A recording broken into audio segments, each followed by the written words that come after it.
All right, everyone. Huge movie fanatic Nate stopping on by. Once again, joined by Will from the UK for another movie discussion. This time we will be talking about the film by the name of Dirty Harry. And welcome once again, Will. Thanks for having me, Nate. Good evening from the UK. Very, very cool. Now, this is a discussion that you actually wanted to do. What made you think of talking about Dirty Harry? Um, I think it's just I've always had a passion for Clint Eastwood movies and stuff. So usually talk about horror or Star Wars, science fiction. I thought it'd be cool to pick a gritty '70s movie to talk about.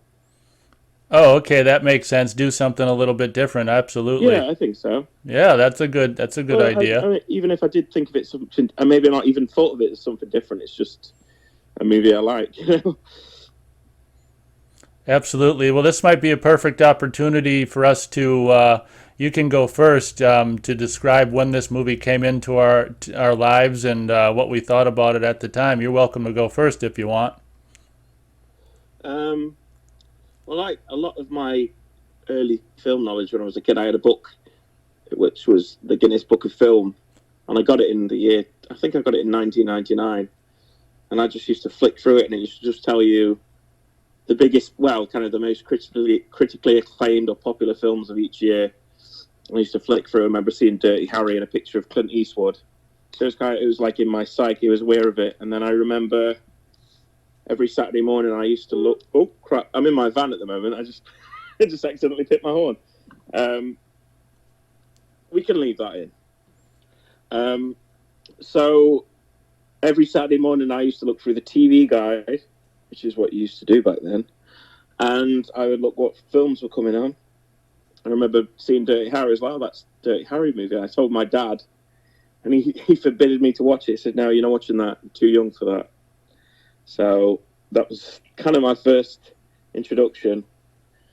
Years later, I was wandering around the supermarket and they had it on their DVD collection, and I bought it and I watched it, and I could see why he didn't want to let me watch it, but I'd already seen kind of far worse in a way. I think the name Dirty Harry has a connotation, and I think it's lumped in with 1971, like Clockwork Orange and Straw Dogs and controversial movies. So that's probably wasn't why I wasn't allowed to watch it. So yeah, I think I probably saw this first when I was about 14, something like that, on DVD. That's my first memory of it. Um, what Well, about you, Nate? well, briefly before I share my story, what were your thoughts of it when you finally saw it? I really liked it. I was, I think that was just at that point I was heavily starting to get into films, new films, old films. I'd already seen Escape from Alcatraz and Every Which Way But Loose, a few other Clint movies. So I was into, when you're forbidden to watch it as well. That's also an intrigue. But yeah, I've always really liked this film ever since I first saw it. Well, very cool. Yeah, my history with it, one would think, being the age I am, born in 76, one would think I would have grown up with this. I, of course, knew about it for a long time. There's this comedy movie, which has since been renamed Naked Space, but it was originally called Spaceship with Leslie Nielsen about All right, kind of a parodying the film Alien. And there's a movie where right, they're in this ship and they're watching some movie, and they do a kind of a spoof on Dirty Harry, and he's an old man and stuff like that, and parodying Dirty Harry and stuff like that. So I mean, I was well aware of the character of Dirty Harry, and honestly, the last one, which would be the Deadpool, came out sometime I think in the late '80s. So that probably made me yeah. made me more Sorry, another horn hawk. yeah. I'm trying to rest the phone on the. I've got the perfect angle on the steering wheel, and I keep right. I'm going to move it. Hang on. Right, I'm just going to kind of hold the phone. That's better. Carry on. Sorry. Not a problem at all. So I was aware of Dirty Harry for the longest time, but I actually never saw. I don't think I saw any of them until maybe it was. I don't know if it was '06 or '07. I came across the Laserdisc. I've showcased the Laserdisc on the channel, which is from the Oh wow. '80s, and it was just a pan and scan. You know, for anyone who doesn't know, I think well, a lot of the first, I think majority of the Dirty Harry movies. Well, anyway, the first one for sure was like the Panavision widescreen. So when you're pan and scanning it, you're missing like half of the image. So that was the first way I saw it, and then somewhere around that time, Warner Brothers put out probably on DVD and Blu-ray. I didn't have Blu-ray at the time. In '07, I want to say they put out like the Dirty Harry collection. So after seeing the first one on Laserdisc, I'm like, oh yeah, I'm gonna get the collection. So I think at '07 was the first time I actually saw, or '06 or '07 was the first time I saw any of them. And I definitely like the first one the most. It's fun how it's so frickin' 70s, and the music was so 70s-ish, and the guy, the famous composer who'd go on to do music for like Amityville Horror, and he did Steve McQueen movie Bullet, and probably all kinds of movies. I think the guy, I think this is the guy who created the Mission Impossible theme as well. I want to say it's like Lalo Schifrin. I don't know how to pronounce it, but a composer that did a lot of, A-list movies and TV shows and stuff. Really, really fun kind of 70s funky, music. And I'm honestly not the biggest Clint Eastwood fan, but I think Dirty Harry might be my favorite Clint Eastwood movie. I just think it's kind of a role, probably his most, I'm not too versed on his westerns. Yeah, I would imagine he's famous for those westerns, but aside from those, I'd say the Dirty Harry is probably one of his most famous characters. And I when I first saw it, I was like, wow, this is really fun, and I loved it. So yeah, you're right. I think it's probably his if he had an equivalent to Indiana Jones, this is his signature character in a way. Maybe the man with no name from the spaghetti westerns and all that. But do you see what I'm saying about that? Yeah, that was a good comparison. I was trying to think of another actor who had a series of movies that, or I guess you could even say, multiple characters have had several James Bond films, something like that. But I think, for me, it's my favorite Clint Eastwood character. Yeah, I mean, that's a fair shout. I love Clint Eastwood, but I don't think he's the best actor in the world. I think he's got a lot of presence, like in the same vein as Schwarzenegger. I think he's a better actor than Schwarzenegger, but I think he can just, carry a movie just with one look or something. You know what I mean? I think he's a very talented man. He directs a lot of his films as well. But no, I don't think he's got the biggest range probably of all time. But there's always been something about him. I think he's a childhood hero. And same with Sylvester Stallone and Kurt Russell, Schwarzenegger. So, I don't know. I can kind of forgive him if he's made some hokey stuff as well, like Pink Cadillac, and I don't know if you've seen that. And Any Which Way You Can wasn't too great, but this film, I think I can't imagine anyone else in the role really. Yeah, and what it seems to, I'm not the biggest Clint Eastwood guy, but it seems to me like he kind of settled in for a period, or it seemed like he called, for a while at least, like San Francisco, what he kind of called his home. It's really cool how this is like a San Francisco movie, and if you watch one of the more recent kind of HD versions, I mean the blue sky, especially in the very beginning, the blue sky that can be seen so often in this movie is just so beautiful, especially on Blu-ray and stuff. And after the shooting at the beginning, and Dirty Harry's on the scene and he's going up on top of the building, there's just this huge panorama of San Francisco. So it's a really cool. I really like how the beginning of the movie sets the stage of taking place in San Francisco, and just gives you that huge sprawling look at the city, and saying, the shooter could be anywhere in that big huge city. Yeah, I mean, we talk about horror movies a lot for atmosphere and stuff, but I think this has got a lot of atmosphere. To say it's more of a crime thriller, kind of set scene in the same way maybe a horror movie would. Just the surroundings, a lot of cop movies probably wouldn't do that. Do you hear me on that one? Absolutely. Uh, I generally don't even like movies that take place in the city, but there's a yeah, certain 70s charm to this one, and I think it's combined with just the era and the music and yeah, the goofy aspect of it. I mean, it's not played totally straight.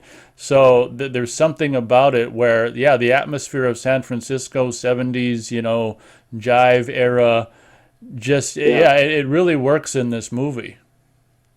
yeah. And I was when I just told you I watched the first half of it before doing this. I've seen it a million times, but um, I think it's kind of bridging that gap into. I always think there's like a cut-off point where you hit the 70s, films changed, and this is kind of just on that verge. We're becoming into the modern film world, the modern kind of action hero. Um, Kind of like this is kind of like the template for the cop movie we know. I think in a lot of ways. I mean, I was like watching it. It's got like some of the cliches, but they probably weren't cliches. They kind of got the kind of classic, "Oh, I work alone" bit and all that. It's like I thought, oh, we've heard that a million times. And cop with attitude. It's a bit of a buddy movie as well because he does have a partner. So I think it's kind of the first of its kind in a way. That's true. It very well was probably the beginning of things that would go on to be like Rambo and Cobra and all these Yeah, kind of other, action stars. Lethal Weapon. Absolutely, it probably is Yeah, some of the first cop buddy movie. And incidentally, I do like the guy who plays his partner. yeah. I think he's really fun. I mean, he kind of disappears from the movie a bit, but he plays a good role.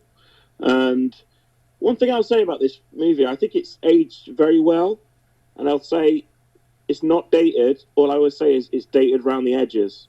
I think at its core, it works very well. The way it's edited, I think it's really well paced, and I think it's got enough grit for it to stand the test of time.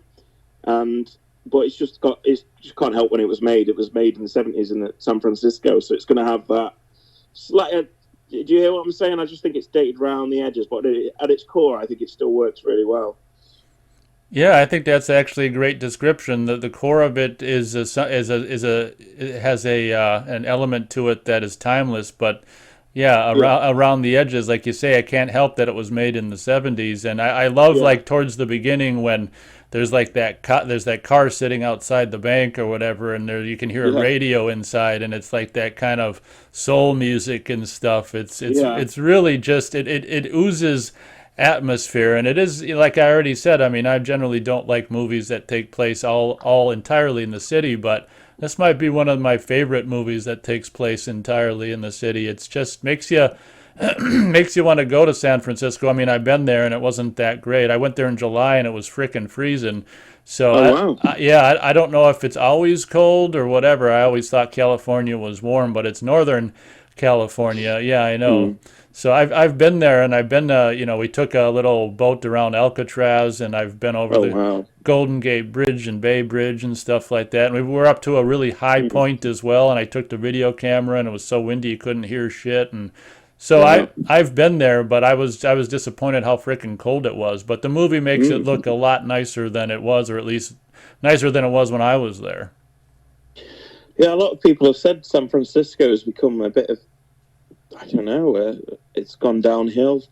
I don't know. I've never been, and I can't compare it to how it was in the 70s or God knows. But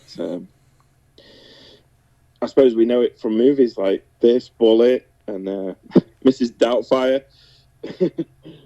um, yeah, so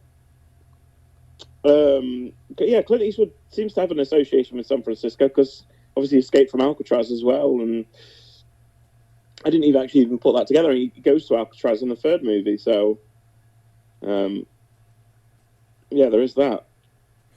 Yeah, I don't know if we want to mention it, but another thing that would make this movie a little more accessible to people these days, and particularly the youth, obviously being even back then in San Francisco was I don't want to say anything any specific things, but we all know that San Francisco is a home of many certain people of certain persuasions, if we know what we mean. And that is surely kind of not in a huge way, but it's interesting how, for being such an old movie, that is littered little bit here and there. I guess maybe not as no. There's at least two different characters that of a certain kind of persuasion akin to San Francisco that can be found. The one guy is just the two guys rather can be seen through the scope of his rifle, and the other guy is actually has a line, and he. Clint Eastwood tells him to get the hell out of here or whatever. So there is a little bit of that San Francisco stuff going on, if you know what I mean. Yeah. Yeah. Well, he's a layered character because I think on the outside, Dirty Harry is kind of don't take no shit, but I think deep down he's got a good heart, and he's kind of presumed to be a racist and all that, but he's not really. He just likes to kind of, I don't know. Stay the pot, is it? A little bit, but yeah, it has got an element of that, and there's multicultural in it, and this is getting on, 50 years ago, so it's kind of ahead of its time in a way. Yeah, I think it ages well in that respect. Yeah, it doesn't shy away from what was happening in San Francisco at that time, I think. Yeah, and what you'd say? Honestly, it was pretty. I mean, watching it now and realizing that this was in the 70s, it was early 70s, I think. Do you know the year of this? I don't. 1971. Holy shit! Yeah, this was really pretty hardcore representation of certain elements of San Francisco for 71. Absolutely. Wow. Yeah, it's. Must have been really groundbreaking at the time. We can't forget to mention frickin' what's his name? Is it Andrew Robinson who plays our bad guy? I mean, I've primarily known him from Hellraiser and things like that, and it was so fun at the time. Child's Play 3. Child's Play 3. There you go. It was so fun when I first saw this to see such a young Andrew Robinson, and I got to tell you, he kind of steals the show. Absolutely. I think he's one of the best villains ever. I think actually this film wouldn't work without him in a lot of ways. And I think that's what the sequels, I kind of like the sequel. Magnum Force is good, but after that, take it or leave it. But they don't have a villain like this. And he is, I really want to get into him actually, because I feel like he is quite groundbreaking, a villain. You kind of like... I feel like he's kind of like he overdoes it, but which I think works brilliantly. I've heard a lot of people say he's too over the top, but I like that. And I feel like if you did come in face to face with a serial killer, a psychopath, I feel like that's how he'd want to be. He'd want to wring his neck. You know what I mean? He's not like a good evening, Mr. Bond. I mean, he's not. He's kind of an idiot in it. But he's. Do you hear what I'm saying? Well, absolutely. It's in a way one could say it's a realistic portrayal of a psychopath. I mean, it might be one of the first realistic portrayals of a psychopath on screen. Yeah. And for those people who say it's over the top, I mean, who's to say? No, I don't think so at all. And I think I remember I watched the behind the scenes featurette on the DVD, and they said they wanted someone who looked like a choir boy with a very kind of sweet face. And I completely. Do you get where I'm coming from with that? He's kind of got like he looks like a student, or something. Yeah, absolutely. If you just saw a still shot of him smiling, you wouldn't think he's a psychopath. What do they call the guy? Scorpio. Scorpio, yeah. Yeah, he's great. I think he's. If you look at it from a certain angle, he's quite funny, really. When he's frantic at the end on the school bus, we're going to the ice cream factory. He just tells that kid to shut up. I want my mom. Shut up. I want my mom. Yeah, row your boat. Yeah. Yeah. No, he's not the most cunning. I think he's completely lost it towards the end. You know, it's just. Well, I don't know if you ever had it at the start, but he's just a complete psycho. There's no kind of like ironic charm to him or anything. He's just a complete whack job. So yeah, but very dangerous as well, and scary. I think when he basically beats Clint Eastwood up, and I'm going to kill her anyway. So he gets under his skin. I think he's yeah. Yeah, absolutely, and that you can't forget that one amazing scene at the sports field or whatever when fantastic. yeah, he shoots him out on the field and he falls over and he's just like "Wah," or whatever. But there's that super awesome freaking shot, which was really something for back then, which must have been a helicopter shot where. Clint Eastwood's got his, I don't know, his foot on him or whatever. The guy's Scorpio's down on the ground. He's got the gun facing at him, and the camera just pulls away, and from pretty close to him, it goes all the way out of the stadium with no roof, and it's just fantastic. A great shot. Yeah, and it's a very it's like almost disorienting scene. It's like a traumatic scene. I mean, kind of like you can please what he's doing to him, but it's just so kind of like crying out like a spoiled kid, you know what I mean? Yeah, I mean, there's a lot kind of.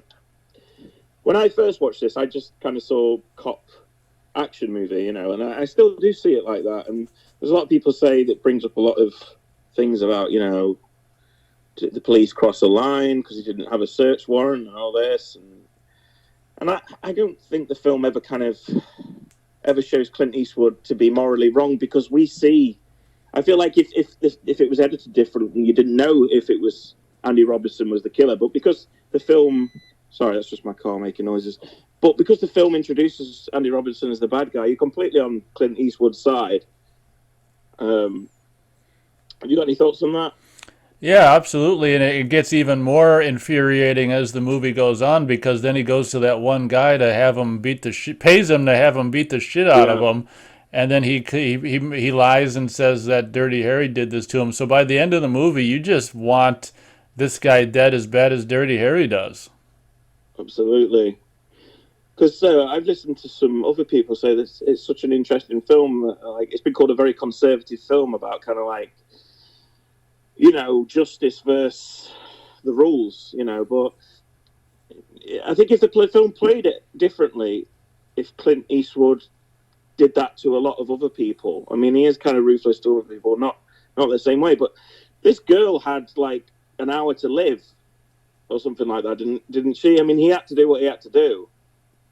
And he was a squatter. Wasn't he squatting in that sports field anyway? I don't think he was legally there and stuff, so it's, things like that, and he won't be harassed and all this, and that's kind of like, if I want to nitpick a bit, because like surely they could arrest this guy. I mean, he shot a policeman, and it's like, I don't know. He seems to get out of jail quite easily, but yeah, maybe a little bit of license the movie took in some regards. One thing I want to say about it when I revisited it like last week or something in anticipation for the discussion is I hadn't seen it for a while, and I checked it out again, and I was just like, for me, and I would imagine maybe it's this way for you, but for me it's like a lot of movies, especially older ones and stuff, they can tend to have really good points, and you kind of wait for those moments to happen. But for me, I mean, this movie, it's kind of like it never really stops for me, and it just like everything is interesting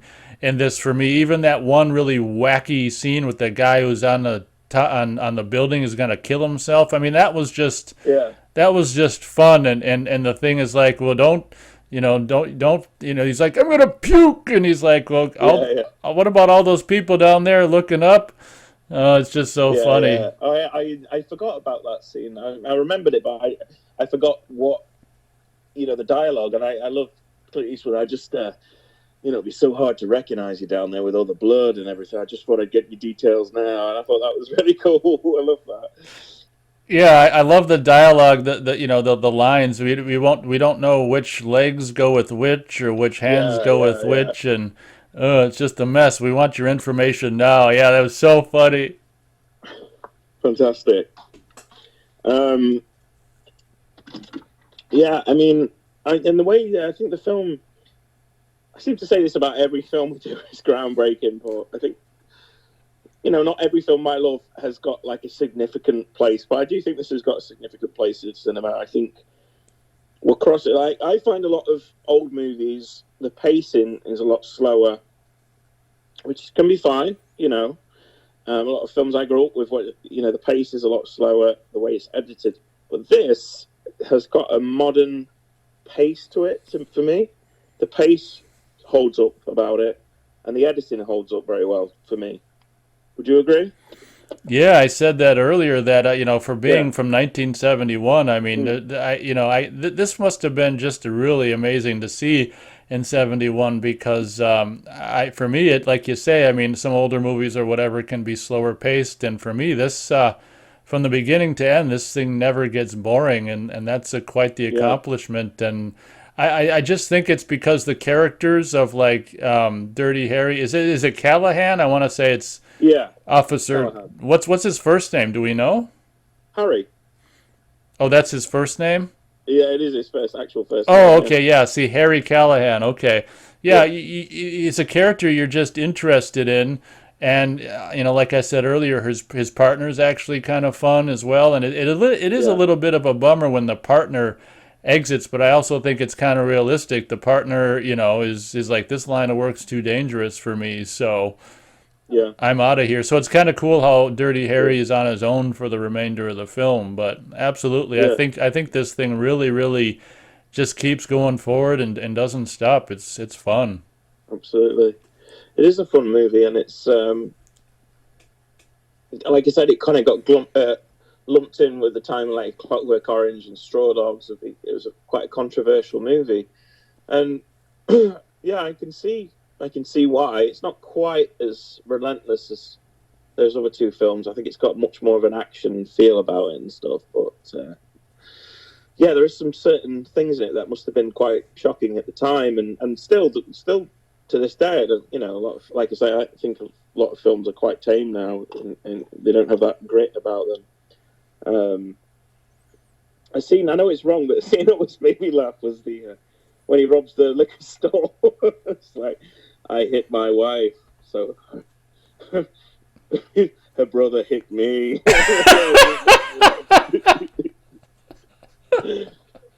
He just clubs him on the head.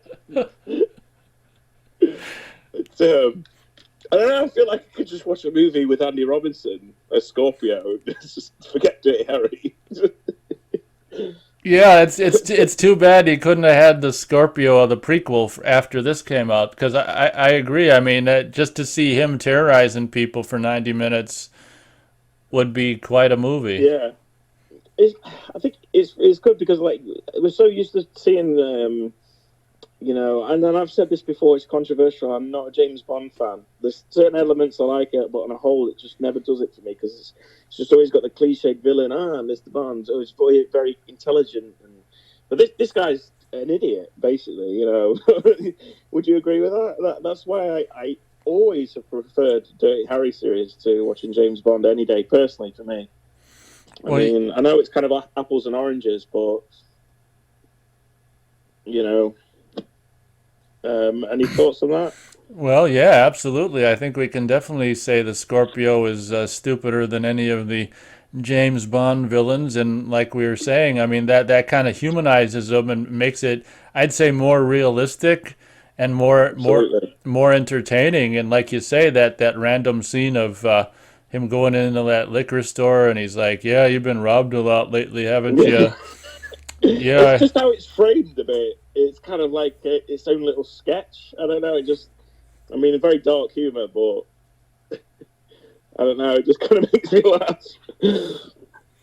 Well, that's It's, okay. I mean, it's all fake. It's a movie. If it were some kind of real well, video, then you'd well, be, exactly. Yeah, that's yeah. it. I think this film does have a sense of humor about it, and they say Dirty Harry is he's not quite one note. I think he has got humanity to him, and he actually warms to his partner quite well. I think he goes to visit him to see if he's all right. He's actually a decent guy, I think. He's just kind of rough around the edges. But yeah, I think. Do you think so? You think Clint Eastwood plays the role very well? Oh, absolutely. And like I say, Yeah. it's probably my favorite Clint Eastwood character, and I really have a hoot with the first one. I'm not so I know that that Magnum Force is my second favorite, and I think I have the recollection that you said as well that like those are the best two, and like after that you can Absolutely, almost yeah. like forget about it. So yeah, I like Clint Eastwood as Dirty Harry, and one of those famous lines I think early on in the movie about him beating the crap out of some rapist and some I think Oh yeah, the mayor is like how did you determine he was going to commit rape, and he's like, well, when a guy's chasing a girl naked with a butcher knife, I figure he's not and a, out collecting for the Red Cross. and a hard on, he says. Oh yeah, how did I forget that detail? Yeah, yeah. I've always loved Clint. I think I just grew up with him, and he has this kind of classic masculinity that I don't know. Just I like, but um, he's kind of a man of few words as well. He's not. He's not a DiCaprio or a Brad Pitt. Or Dustin Hoffman. He's kind of more of a But what I like is when you're watching a Clint Eastwood movie, you're watching a Clint Eastwood movie. It's in the same vein as you're watching an Arnold Schwarzenegger movie, or you're watching a Sylvester Stallone movie. It's always kind of their movie, if that makes sense. Do you hear what I'm saying with that? Yeah, you know what to expect. It's no surprises. Well, yeah, I mean there is that, but I'm saying just his name alone had box office appeal.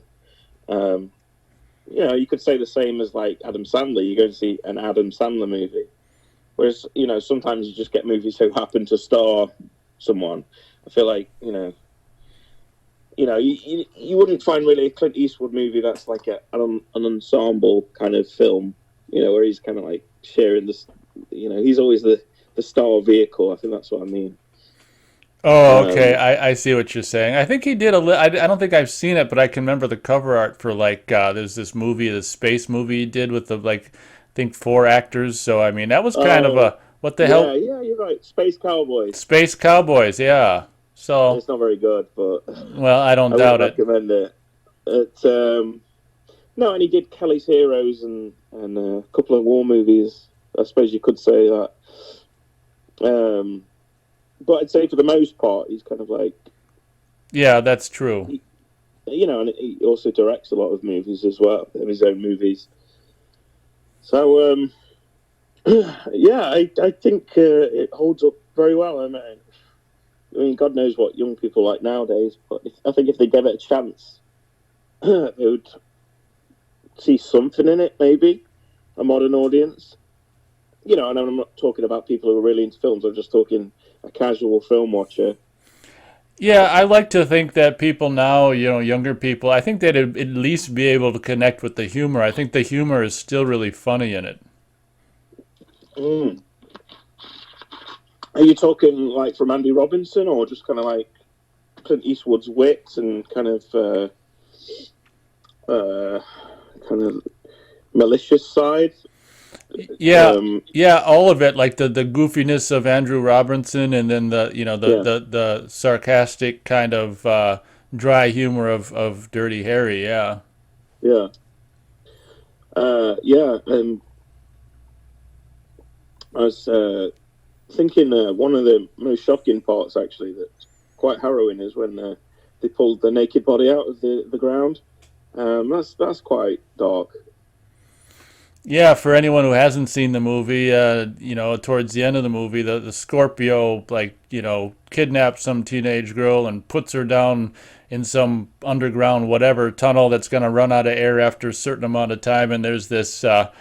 there's the frantic search to get her rescued before she perishes. And honestly, when you're watching the movie, you don't even know if it's true or not. He could have easily just said that. Hmm. And you're right, there is this really, because the way the movie's been so goofy up until that point, it kind of it gets you, it makes you I don't know how to describe it. It was the movie's been so goofy up to that point that when they pull out the dead girl out of the ground, like you were saying, it actually hits you kind of hard, because the movie has been so goofy up until that point.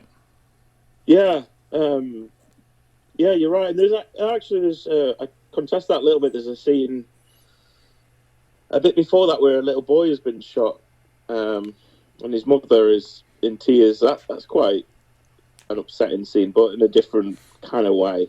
And it just shows that this guy, he's a kind of a nut job and goofy, but he is dangerous and scary.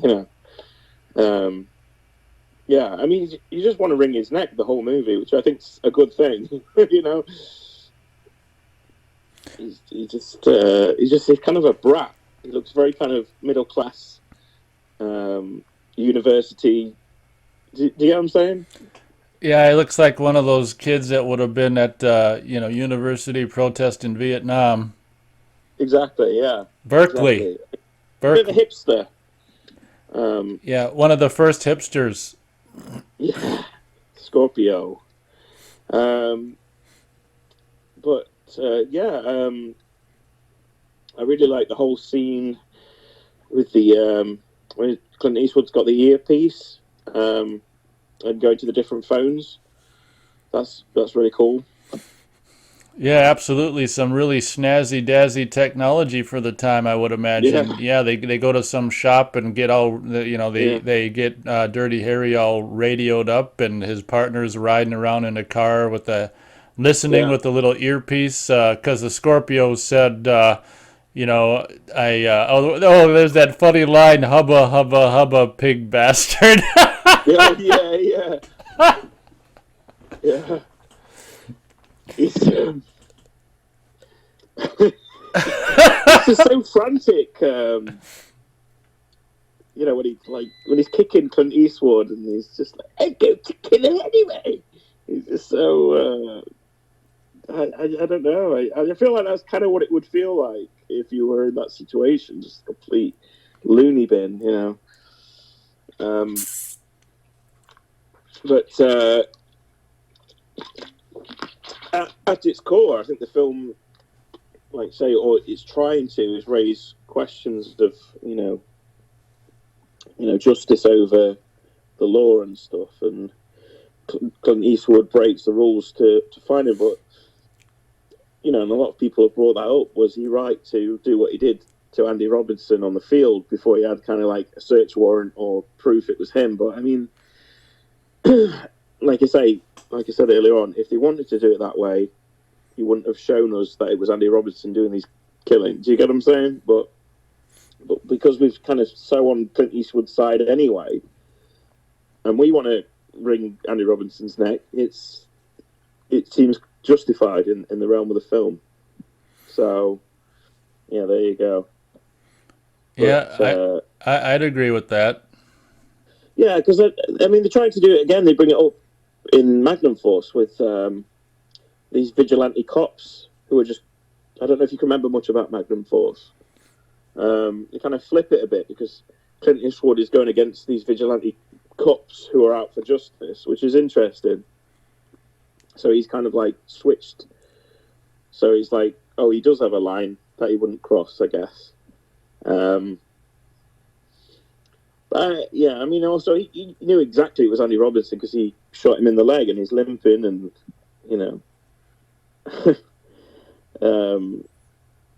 but yeah, you take it away a bit, Nate, because if you talk, that'll jog my mind on it a bit, I think. Let's see here. Yeah, we covered the main things I could frickin' think of. That funny suicide scene, shooting him in the football field arena thing, and that cool Mhm. shot. How about that towards the end of the movie when he's gonna go he's on the school bus and there's that classic shot of him like standing on that bridge or overpass or Yeah, whatever with the suit on and the gun, and I want to say Andy Robinson is just like, I don't know, he says some, I don't know, some word or something surprise, holy shit or whatever, but yeah. quite a classic image there. Oh, fantastic! Clint Eastwood looking cool. Cool. He's looking basically the dog's danglies, as we say. Have you heard that expression? um, Say it again. the dog's danglies, the dog's bollocks, which is a very British term. Just saying, looking the man, basically. Oh, okay. um, I feel Clint Eastwood had to do. I mean, I think he would have. Would you think he would have? I think he would have killed everyone on that bus if Clint Eastwood hadn't intervened. Uh, that's what I think, anyway. It's very possible up until this point. I mean, he's just seemed to really had no limits and stuff with that younger boy and then the teenage girl and Mm-hmm. stuff. Yeah, I mean that's a good point. Like at this time in the movie when he kidnaps the bus with some kids in it and the bus driver, I mean the stakes are really high. Yeah.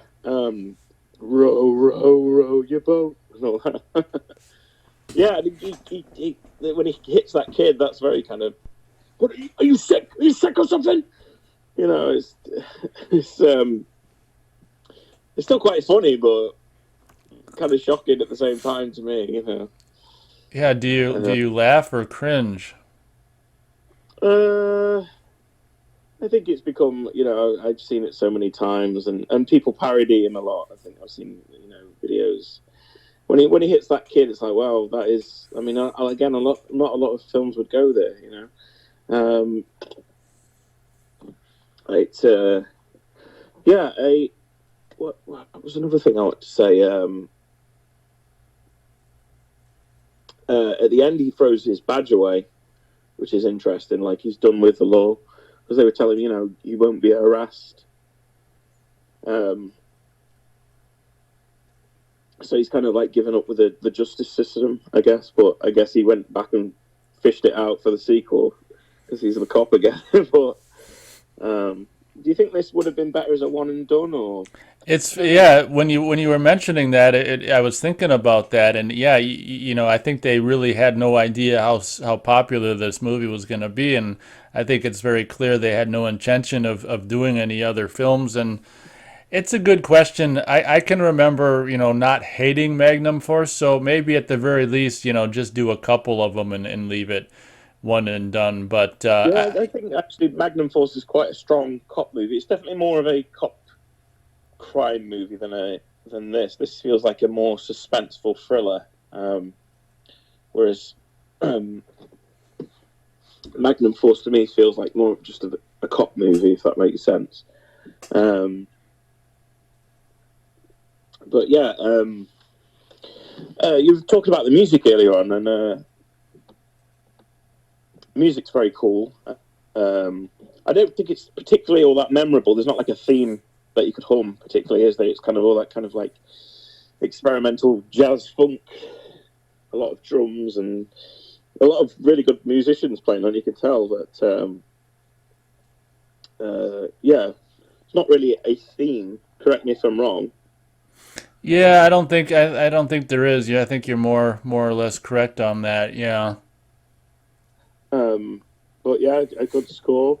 Um, I don't think you'd hear a score like that nowadays. Not quite as timeless as John Williams or something like that. It was very kind of very, very 70s. But yeah, I mean, there's not really a lot I can say against this movie. I find some of the cops, their acting is a little bit. He won't be harassed, and a bit kind of like they were in a film from 10 years earlier. If that makes sense. Oh, okay. Does that make sense? Yeah, I'd say so. They're kind of playing it a little bit old-fashioned, like. Um, but that's kind of a nitpick, really, to me. Yeah, tail end of the '60s.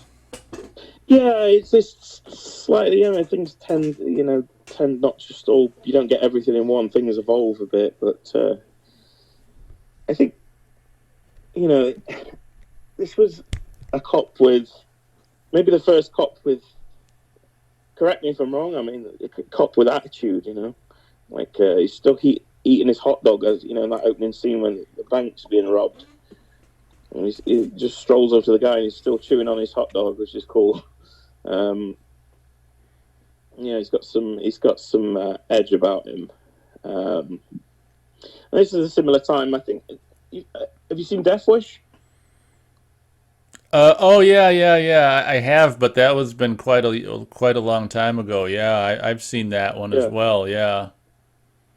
Well, I think this is a time, if you look back kind of in the history books of like films becoming a lot more darker and I don't know, film noir and all that, I guess, cop movies and vigilante kind of taking matters into your own hands a bit, which is, you know, you have that in Death Wish and this and films like Straw Dogs. And so, yeah, it's kind of a significant time where movies start to get a bit of an edge about it. I mean, I couldn't imagine this film being made 5 years earlier, which is not a long time, really, but would you agree? It just seems to hit the 1971, and then it's like films start to do whatever they wanted, really.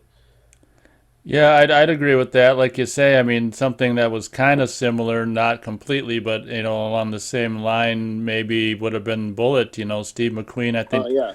that would have Okay, been. yeah. I can't remember if Was that that was. 1968, 69, something like that? Yeah, it might have been '68. Yeah. So a few years before, yeah. Um, I mean, you had Easy Rider, which was the late 60s. Films starting to get a little bit more gritty and realistic in a way, not so. Yeah, there's definitely a 60s campiness that was becoming less popular. Would you agree with that? Yeah, I think by the time you get to the early '70s, you know, people have. Well, I don't know what caused it. Either people have had it, or the studios have had it. Someone's had it, and luckily they, you know, once the '70s arrived, kind of switched away from that freaking cheese of the '60s. Yeah, I mean, don't get me wrong. There's some great movies in the '60s, but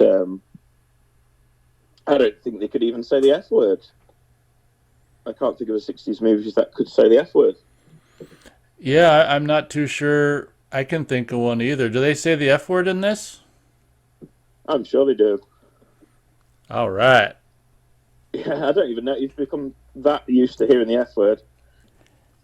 Yeah, I don't know if you remember this scene, but there's a scene, I don't know if it's like maybe the first quarter, the first half of the movie where Dirty Harry's chasing someone around in the dark and he ends up standing on a trash can or something and peeks into some he's following someone with a briefcase or something. Yeah, that's right. And Yeah. he peeks The in the Peeping Tom window. bit, yeah. Yeah, he peeks in the window and this guy comes in. It's not Scorpio, it's some other guy and he hands this woman who's kind of, I don't know, she's kind of on the larger side and you know, Yeah. she like pulls off her whatever the hell it is, freaking, I don't know what the hell it is, 60s hippie shit, and puts on this new thing. And some neighborhood guys beat him up when he said, "Hey, he was peeping in on Hot Mary and her boyfriend." I just thought that was funny. Like Hot Mary, where was she?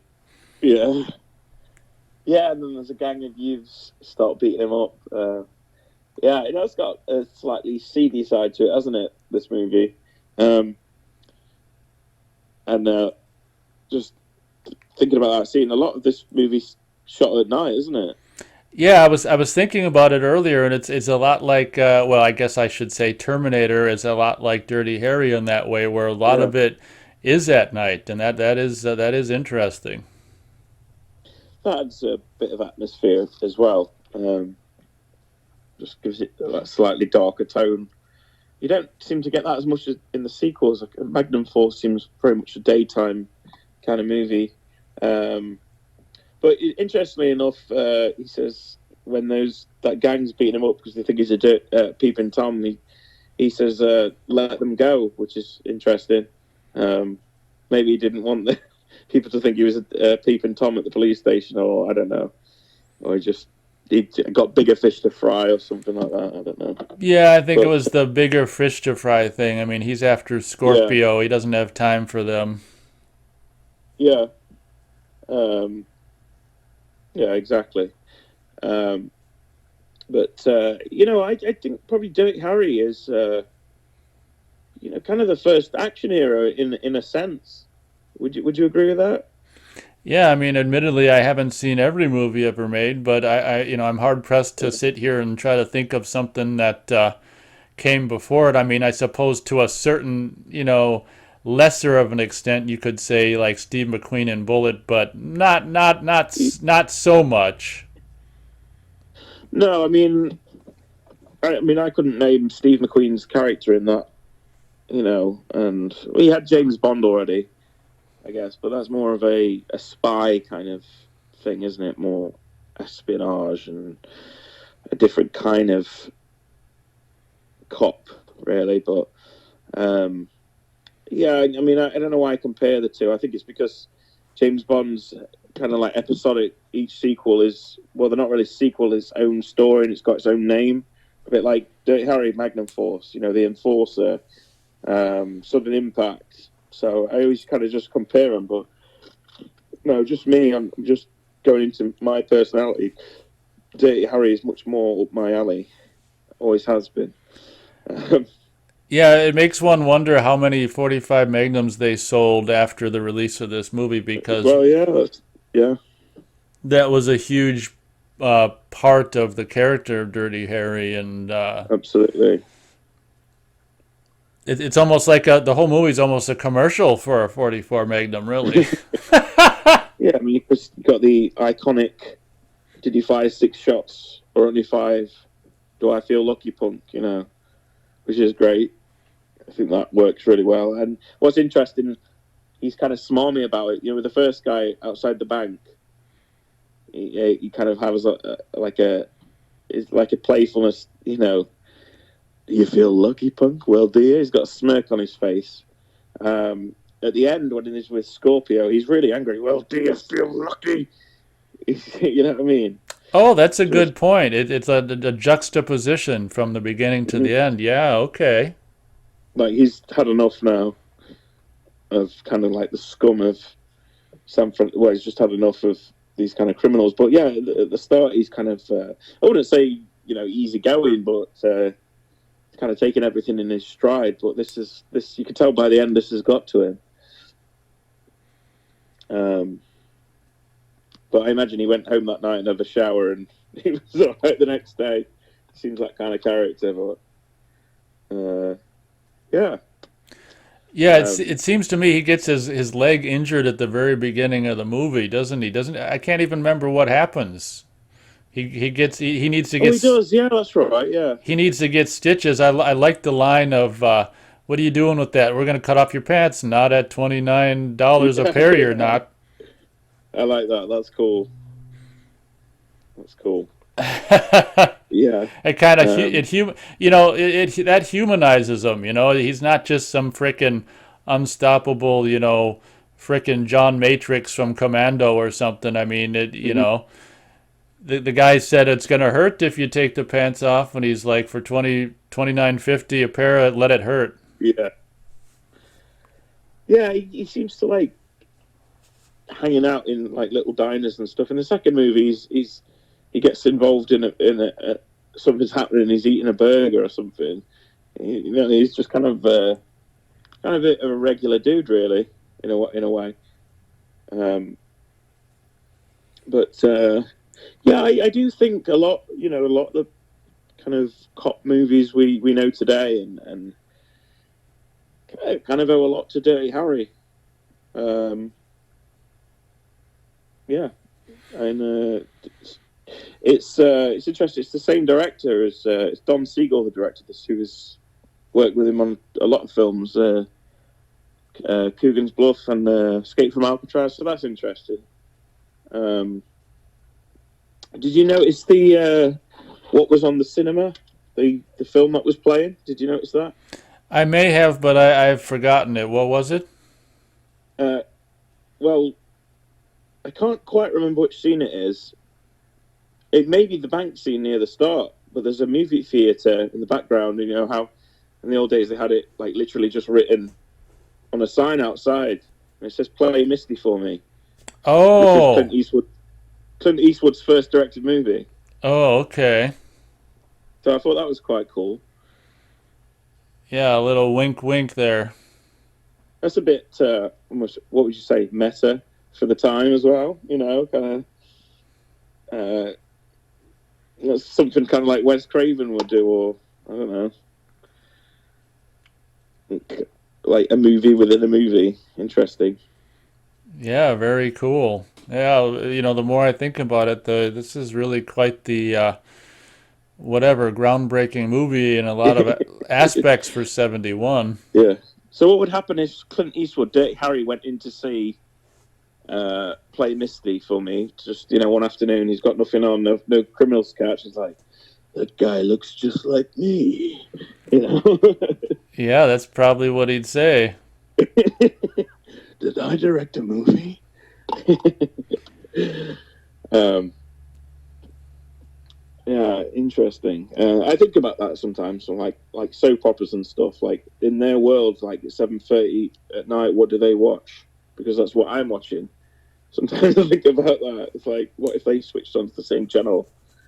But that's kind of my mind doing like somersaults and stuff. But yeah. Yeah, I mean, have you got any negatives? Like, I don't like, sometimes a film just works for me and I like it, and I don't really like, but I suppose if we're talking about it, you might as well, if there's anything that you think, oh, that could have been slightly better, I guess, but. I mean, the only thing I had a problem with this era of movies was blood. This is still in the era when blood looked a lot like just paint, red paint. Or So. ketchup.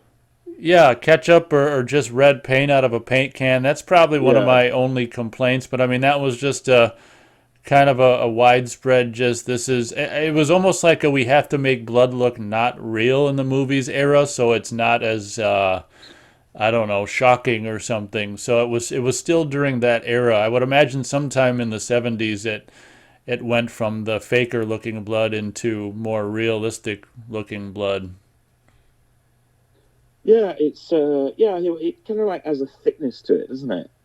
That's why like that fake blood back in the 70s. Yeah, I mean, it always looks like they just like when he gets his leg injured at the beginning, like they just throw Yeah. paint on his pants. Yeah, yeah. I hear what you're saying. I did think, oh God, I hate when that happens, when I've just thought of something really good to say and it's gone out of my mind now. Well, hopefully it'll come back, but in the meantime, any things you don't like about it?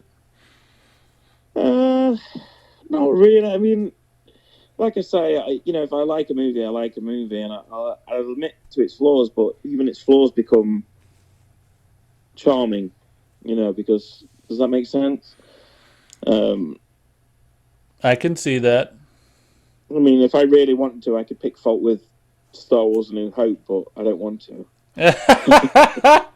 You know what I mean?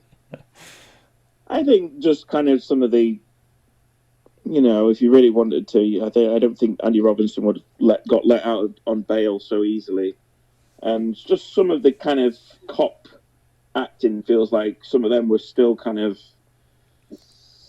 like old school theatre acting a bit, where they were like Clint. I think Clint Eastwood's pitch perfect in this actually, and so is Andy Robinson. But just some of like the police superiors, like he won't be harassed, and just seems a little bit kind of, like, I don't know, like they weren't quite getting it, but it's nothing major. Yeah, one thing that I love about watching old movies or older movies is just it's just the time capsule and just being able to go back and see all the cars and the fashions Oh, I and love it. just Love it. even what the guy at the diner is like wearing, the kind of the cliched chef. I think you want to say he's got like that chef hat on and You know what? I think that I might be wrong. I think that's the director. I think that's Don Siegel. oh, I think you might be right. Yeah. He just has a cameo, and he's also in. Have you seen Play Misty for Me? Yeah, I have. I got that on DVD. Yeah. That's a good. Have you got thoughts on that? I can't really remember it very well. Well, you're certainly welcome to share your thoughts. I was just saying that this is one of the first crime movies. I think that's what like it's like a film that's not quite a slasher film, but it's got elements there, like a precursor to slasher movies. I feel like Clint Eastwood kind of, I don't want to like say he invented slasher movies, but it's definitely got elements that I could see in later films. Yeah, it seems to me like the frickin' poster was like the crazy like woman with the knife or Mhm. something. So you might have something there. No, I do. I think it's got elements not quite fully realized, like Halloween or Friday the 13th or Texas Chainsaw Massacre. Mind you, Halloween's always kind of like cited as the first kind of modern slasher movie, but it's not really. You had Black Christmas and Texas Chainsaw Massacre before it, and quite a lot of other movies, really. So, but I suppose it was the moment it was defined, I guess. But getting slightly off track. But yeah, I feel like Clint Eastwood was doing things maybe back then. Like Play Misty was his first directorial film, and you know, I don't know, were many actors doing that at that time, directing their own movies? Like you had Orson Welles, I guess, but kind of, I don't know. I feel like quite. I think he's probably done a lot more for cinema than people would think. I know you said you're not the biggest fan of him, which that's obviously fine. But yeah, I just kind of like respect his hard working directing. He's always busy doing something. He's always got a new movie out, whether it's any good or not. But yeah, anything more to add on that side of things? Well, yeah, I think it's really crazy how he's still frickin' hanging in there and still. I mean, I can't even imagine being 90, let alone making movies in your 90s. It's pretty Mm-hmm. insane, and I don't know what to make of it. But I can remember when Gran Torino came out. I think that was basically billed as his last movie he was going to be in, and of course that I mean it Like was 20 years ago. it was true for yeah it was true for 10 or 15 years until he was in another one. But yeah. Yeah, I mean, did he? I don't know if he disappeared all that much. Did he? I don't know. I think he carried on directing a fair No, few. I think he was still directing movies, but I don't think he was in a movie for quite a while Right. after Gran Torino. Yeah, yeah. He did The Mule, which wasn't up to much. It was okay, but I mean, to say he's in his 90s, it's pretty. He's like 93 now and still directing. It's quite amazing, really. Yeah, I have no idea what's going on with that. I mean, I don't imagine I'll live that long, but if I do, I can't imagine wanting to do anything like that. But to each their own. Yeah, I mean, it shows. I suppose he loves what he's doing. He likes keeping busy and stuff, and yeah, I have a lot of respect for the man. I know he doesn't sit well with a lot of young people these days because he doesn't have the same political ideas. But I don't want to get too far into that. But I'm neutral. Anyone can believe what they want. He makes good art as far as I'm concerned. So, um, you have you seen Gran Torino? Yeah, I saw that in the theater because it was all like, oh, his last movie he's going to be in. So yeah, I saw Yeah, that in the theater. yeah. I really liked Gran Torino. I thought it was good. I thought it was solid. Did you? Yeah, I did. I wasn't crazy up on, all the necessarily the race stuff and this and that and stuff, Yeah, and not big on watching a movie about that. But if you look at that aside, I mean, yeah, it was cool at the time. And not amazing, but I enjoyed it for definitely more than the Mule, that's for sure. yeah. The Mule was just plodding. It just didn't kind of go anywhere. It was like you're waiting the film to kind of just hit that mark where you're into it. It just never hit that mark for me. It was just like okay, everything felt like the first 15 minutes of a film for 2 hours. You know what I mean?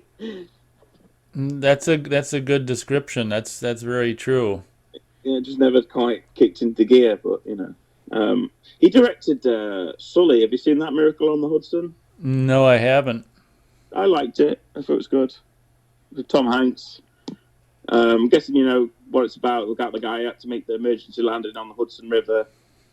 Yeah, it was a solid, nothing kind of groundbreaking or spectacular. But I think like Clint Eastwood's like a good nuts and bolts, solid director. Kind of like, do you get what I mean by that? He's just kind of, he doesn't always get it right, but I think for the most time, for like I'd say 70%, he makes good movies. That's my take on it. So would you have do you have like a favorite Clint Eastwood movie, or is there too many to pick one? Um, I mean, it could be Dirty Harry, in all honesty. Dirty Harry. Actually, no. The Good, the Bad, and the Ugly. Oh, Uh, okay. have you seen The Good, the Bad, and the Ugly? Yeah, I think so. How many of those are there? Is it three of those that the Three same? of them. Yeah, I get them. There's I get them all confused, and I never Fistful of know. Dollars for a few dollars more than The Good, the Bad, the Ugly. Yeah, I'm pretty sure I've seen the last one for sure. Yeah, I it No, be. that's the best one. Oh, okay, good. Yeah, well, it was a while So, ago, so I wouldn't be able to remember it. But I'm not the biggest Western guy either. yeah. Well, I wasn't, but you know, like how you and I, well, you especially love scenery and atmosphere. I think westerns have actually, when they're done well, the whole widescreen. I do like because they're shot in the countryside a lot and by lakes and rivers. I kind of like they've grown on me through the years, westerns. Yeah, that's understandable. What I would imagine you like. What are your thoughts on Unforgiven? I liked Unforgiven. Yeah, did you like it? Yeah, I thought it was okay. I remember seeing the trailer in the theater, and some guy behind me was like, "Oh yeah," he was all amped for the new. Because at the time, I mean, Clint Eastwood, I don't think he'd done a western for a long time, so it was like a Well, big. yeah, it was him directing as well, and that was kind of his. I think that won lots of Oscars, didn't it? And did really well. Yeah, it was a big. It was a popular movie at the time, and I'm pretty sure Yeah, it was his first time in a western for maybe a couple decades or something. yeah. No, I think you're right. Yeah. The Good, the Bad, and the Ugly is kind of. You like Quentin Tarantino movies? Yeah, I'd say so. I mean, if you watch, I mean, Quentin Tarantino has said that's like the biggest influence on him, that film. And if you watch it, the beats of it and the kind of like the double cross and the story, how it plays out, you can see the influence it had on Quentin Tarantino, actually. Yeah, that Um, makes sense. Yeah. yeah. Weirdly enough, though, I don't often think of that as a Clint Eastwood movie, even though it's him starring. I feel like this is much more of a Clint Eastwood movie when he was in this era. Whereas then he was like there with Lee Van Cleef and the other guy, and it was like a Leone movie. Is that the right guy? Yeah. Is that that's the guy, isn't it? Directed it. It could be. I wouldn't know. Yeah. I'd say that's my favorite film starring Clint Eastwood, but this is kind of like my favorite Clint Eastwood movie. Dirty Harry. Does that make any sense whatsoever? Um, it might. More where like you were watching a Clint Eastwood movie where the good, the bad, and the ugly is three characters. It's like it's more of a Western film and of that time where Dirty Harry is kind of him finding his when he started directing more. And I don't know. I don't know what I'm saying anymore. I just feel like this is kind of his golden age period now, where Dirty Harry, Escape from Alcatraz, Every Which Way But Loose. I don't know. I don't know why. Maybe it's just because I put it so much within the spaghetti westerns and all that era. I don't know. But that's technically my favourite Clint Eastwood movie, and this is maybe a close second. Yeah. Well, Uh, I'm pretty sure that he basically I would imagine it was around or before Play Misty for me. It's like I think he's started his own like production company every time. Like if you watch Dirty Harry, I can't remember the name of it, but it's like I can't remember the name of it. Damn it!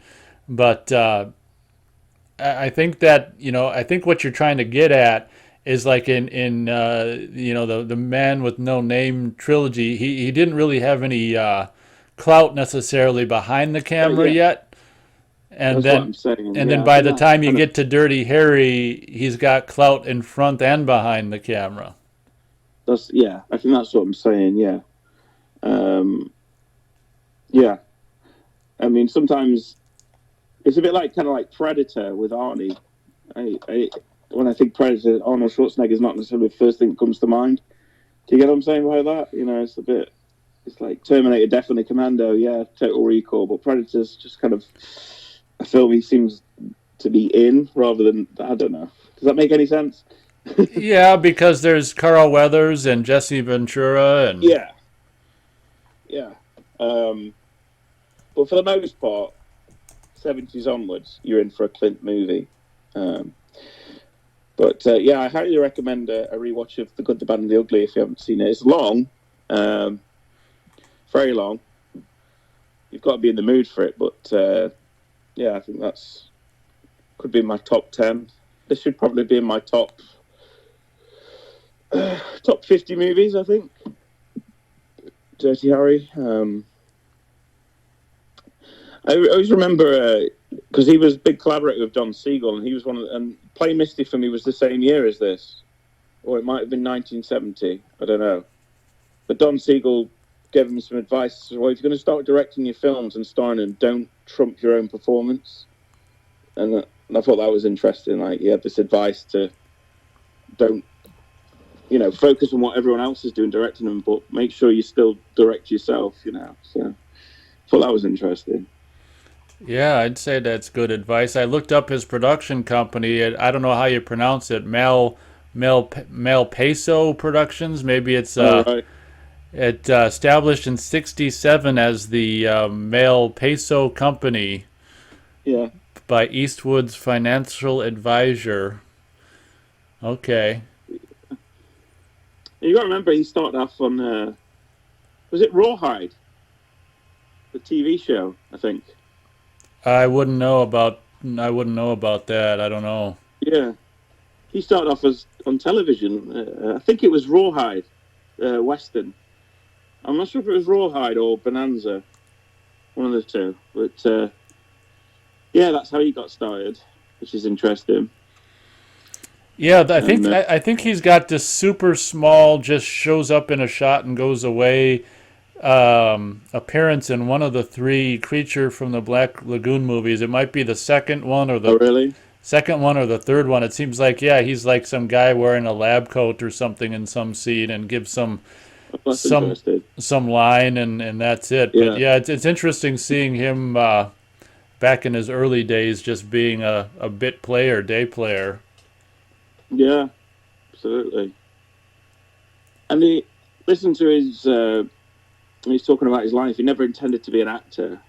He was. I don't know what he had. He had a friend who was going to acting classes, and he said, "Do you want to come along?" And Clint was like, "Well, not really." He said, "Well, there's a lot of pretty women there," so he just went and and kind of fell into it and found that he had a knack for it. So It sounds like isn't that Johnny Depp's story as well? oh, really? Yeah, I think so. Oh, right, okay, fair enough. Yeah, oh, it could be. It's all about the sex, isn't it? For all these Hollywood hunks, I guess. Yes, it is. um, but yeah, have you got some other Clint Eastwood movies that you like? And I know you said you're not the biggest fan, but I'm trying to think. I don't know if I can think of anything off the top of my head. This would be my probably favorite, as I said. I guess It's funny how I don't really like westerns, but I think Unforgiven was pretty much a classic from day one. So that would probably be up there with in some of my favorite Clint Eastwood as well. Yeah. Unforgiven, and honestly, like I said, I haven't seen a whole hell of a lot of what he's done. Escape from Alcatraz. Yeah, I saw that. I'm not a big prison movie guy unless it's like the James Cagney and the first half of the 20th century kind of thing. That's fun, but anything after like the 50s in prison, I don't really like it. Oh, fair play, fair play. I would say that film's got. I feel like that's got a lot of atmosphere, but a gloomy, very gloomy atmosphere. I always find it quite harrowing at the end with the dummies in the bed and all that. But that always appealed to me. And Every Which Way But Loose, I always loved that as a kid. Yeah, how many of those did they make? Two or three? Only two. Oh, just two. Okay. Any Which Way You Can, which was no, not for me, but I do like Every Which Way But Loose. I think it's a lot of fun. Clyde the gorilla, the orangutan. Let me just look here. Whoops. Okay. Yeah. Well, I'll just say I was just gonna bring up the filmography and see what.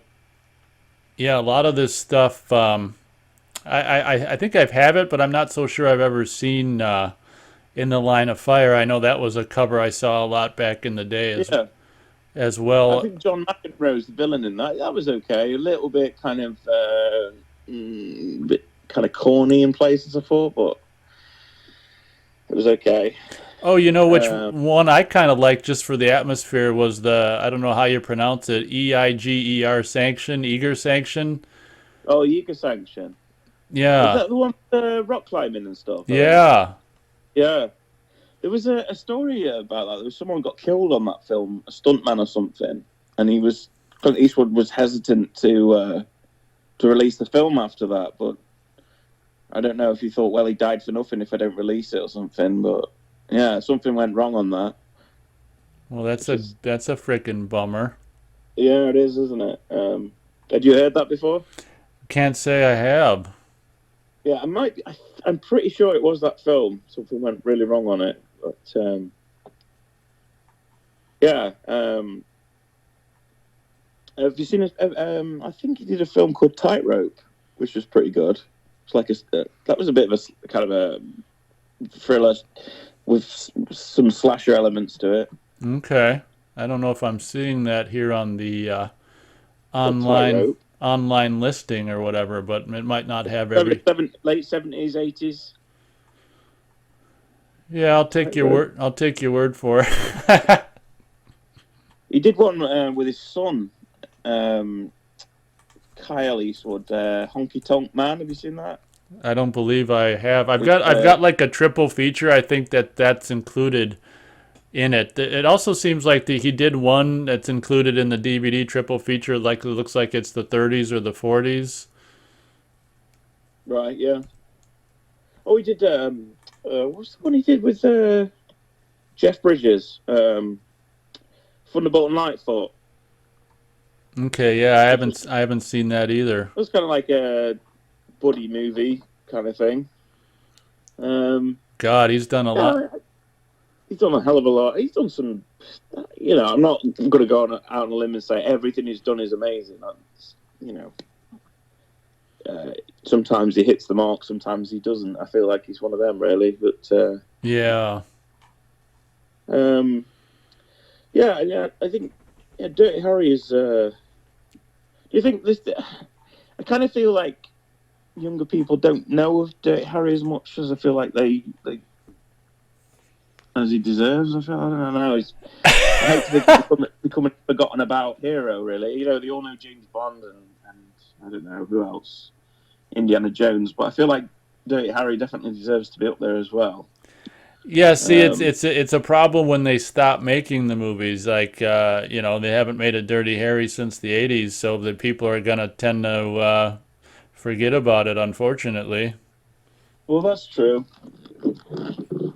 Yeah, no, I guess that is true. But I mean, there was video games of it on the Nintendo and stuff. Super Nintendo, not Super, no, just the first Nintendo, the Dirty Harry game. Oh wow, Um, what the hell do you yeah, do? What do you do in that? just go around shooting bad guys. So let me just type. So if I, oops, I spelt it wrong. Maybe it'll know what I'm saying. Dirty Harry NES. I think it was on the NES. Yeah, Wow, I'm just trying to see the. Oh wow, I don't think I've ever seen this cover. Yeah, there it is. It's like, yeah, wow, it's cool. Clint Eastwood as a video game. That's pretty cool. wow. That's weird that I don't think I ever knew that this existed. Huh? Yeah, Have you played it's it? just I've played it. Yeah, I've just done an emulator. Just only for like 5 minutes. You just go left to right, shooting people, going up ladders. What do you expect from that time?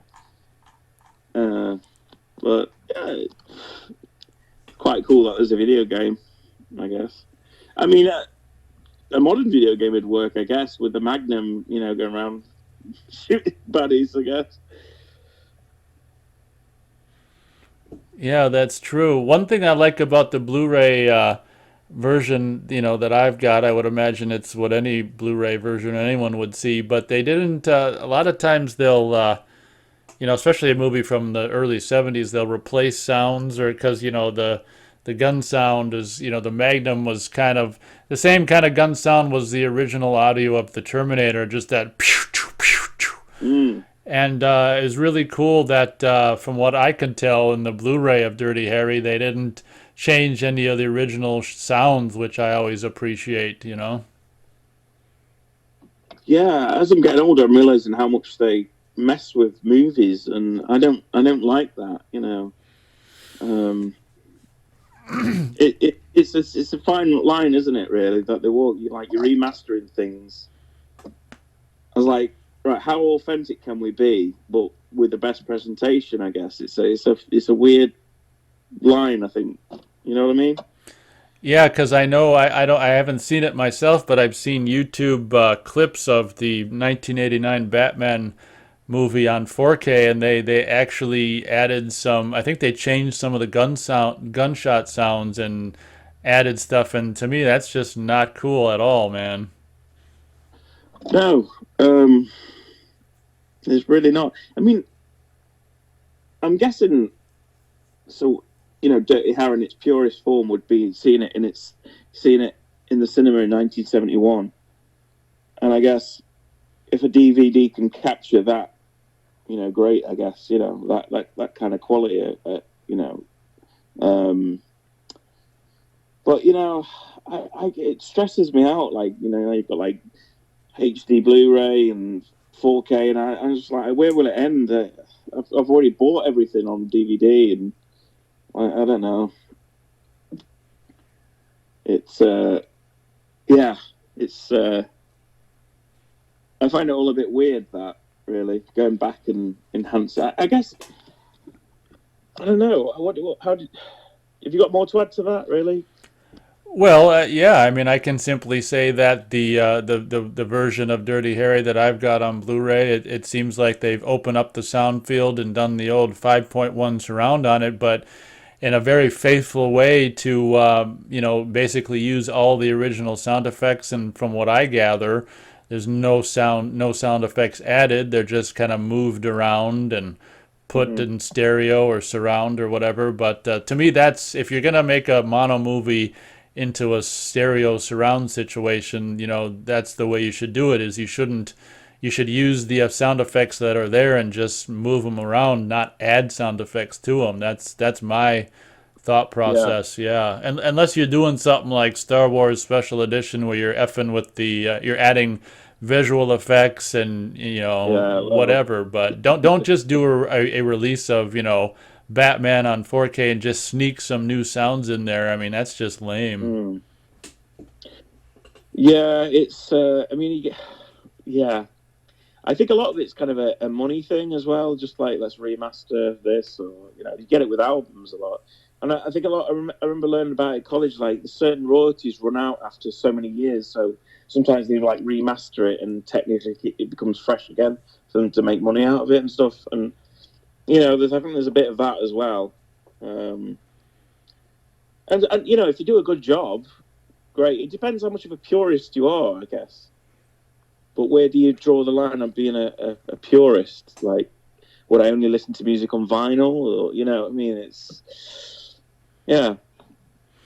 Well, it's really simple for me. I mean, I seen Batman in 1989 in the theater and the drive-in and stuff. And for me, like, you put out a movie, it's finished in 89 in June or whenever it came out, and you put it out, there it is, world. And in my opinion, you shouldn't, that's how it should exist for the rest of its existence. And, you shouldn't be quietly adding sound effects, to it throughout its existence, and changing sound effects, or, yeah, unless you're going to do a separate edition where you deem it as the, different sound effect edition or something like that. Yeah, because, otherwise, you got some young kid who goes and sees the 4K of Batman 89, and what he's hearing isn't what it originally was. I just, to me, it's blasphemy. I've got a big problem with that, and I've talked about it a lot on videos, talking about Blu-rays. If it was originally a mono movie and they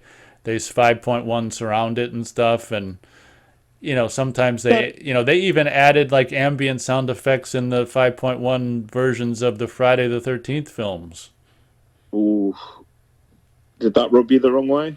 Oh yeah, absolutely. I mean, I'd always watch original mono whenever available, and when the Scream Factory set came out, we had for the first time on Blu-ray the access to all the original audio tracks, be it mono or stereo, into the late 80s. But yeah, that's just a little bit of my take on it. Yeah, it's interesting. I know I always talk about the Beatles. I'm a massive Beatles nut, but they originally, their early records were mono, and they've gone back and converted it into stereo. However, there is the option to buy it mono CD, or you can buy the stereo version. So I guess if there's an option there where it's not just kind of like printed and just deal with it, do you get what I mean? So yeah, I suppose if it's kind of like clear that changes have been made, but yeah. Well, absolutely. Like, for example, it's kind of like the Scream Factory releases of the Friday films on Blu-ray. Like, you have the option to do the 5.1, but you've also got the option to do original audio. So if they're going to be changing audio around on releases like Batman 4K, then offer me the option to listen to the original audio. Then I'd be fine with it. Mm. Yeah, I mean, you got to remember, like, you both grew up watching VHS tapes on, like, mono TVs and stuff. So mono, and it's perfectly fine to me, I don't know. I was never really into the whole surround sound thing and all that. And a lot of all that stuff when it comes to movie, kind of like, I don't know. It might sound a bit insulting, but it's never been all that important to me, I guess, really. But any more thoughts on that? Oh, I'm a home theater enthusiast geek, so, but that's... yeah, that's cool, yeah. But to each their own, I understand that. What was I going to say? I was going to say something. Oh, well, I forgot. Yeah, but it's definitely an interesting topic. Yeah. Yeah, I mean, we'll have to do some talk on Friday the 13th, because I'd actually quite like to. I'm not like as a big a fan as you are, I don't think, but I know that, but I still enjoy them, so I'd be up for that. Yeah, I'm guessing you'd probably notice a lot of those things being a diehard fan, and I'd just put it in and wouldn't notice. So there's that. Yeah, very, very possible. Oh, well, I know what I was going to say. I was going to say that growing up like in the 80s and the 90s was being a home video enthusiast was kind of nice, because it was like it was like 2 decades for the most part. I mean, DVD came around in the late 90s, but for the most part, there was like 2 solid decades of like standard, standard definition tube TVs and basically Laserdisc and primarily VHS being the main home video Hmm. thing, the main way to watch, movies and stuff on home video when you want to, kind of a thing. Yeah. And I just think everything went to crap once. I mean, not once DVD came around, but like once DVD came around, I was like, oh, cool. But then I guess I should say everything. I mean, I started to get worried. 'Cause I loved when DVD came around because I liked, as much as I liked Laserdisc, it was kind of clunky and crappy at the same time. Hmm. So when DVD came around, that was just amazing, and I was like, okay, I hope this is the format for the rest of my life because this is perfect. It's got the Yeah. it's 5.1 sound, widescreen digital image, perfect. And Mm. we had DVD only for like, I don't think it was even 10 years before they started making Blu-rays, and that's when I was like, oh shit, it started this trend of like, so we're going to replace the format every like 5, 6, 7 years. Mm. Yeah, all of this kind of stresses me out. Like when I'm watching stuff on Netflix now, I'm like, am I watching it with the right sound on? Am I watching the HD version? Am I watching? It's like gives me a headache. I just miss the days where I just put a videotape in and yeah. Well, there you go.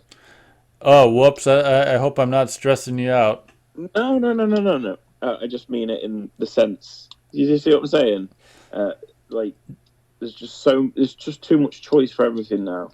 So when I Yeah. like rent a movie off Prime, do you want the HD version with well, yeah, things are just too. I don't know.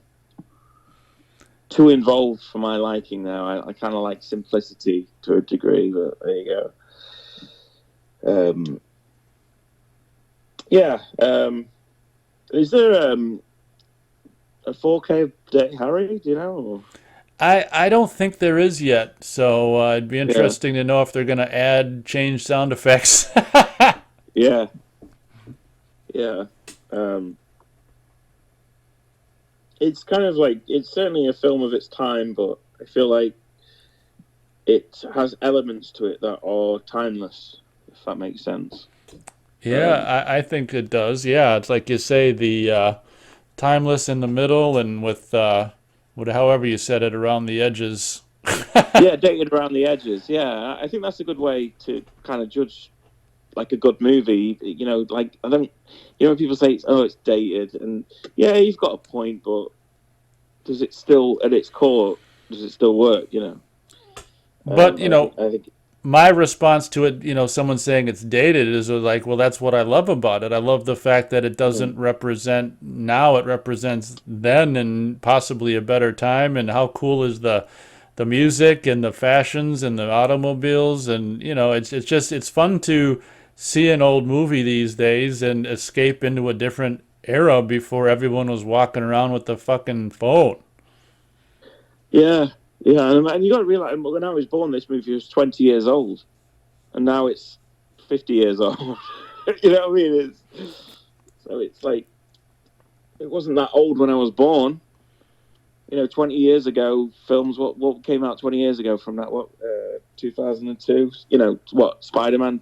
It's like, yeah, sometimes I think about things like that. Do you ever think like that, like relation to your age and stuff do you get what I mean? Oh, absolutely. I can remember, thinking like Saturn 3, for example. Like I saw that when I was in 1987. The movie wasn't even 10 years old yet, made in 79. It's just like, even with Texas Chainsaw, I saw Yeah. Chainsaw before it was even 20 years old. And yeah, Yeah, I think about that stuff too. yeah. And that's another film I'd really like to talk about, Texas Chainsaw Massacre with you one time. But talk about a film that really holds up. That's one of them for me. Oh, you Um, got that right. yeah, I mean, yeah, I mean to think that came out the same year. I mean, I love the Towering Inferno, but in terms of like filmmaking and timelessness, that came out the same year as Towering Inferno, which is and they just seem like worlds apart. You know, just the term, like the way acting and the realism and the kind of like Towering Inferno still looks to me a bit like like television, you know, some of the sets and stuff. But you know, Texas Chainsaw Massacre just holds up so well for me.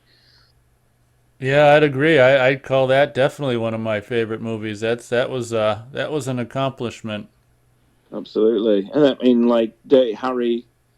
A year after Dirty Harry, we had Last House on the Left, which is kind of like way ahead of its time in a lot of ways, I think. Um,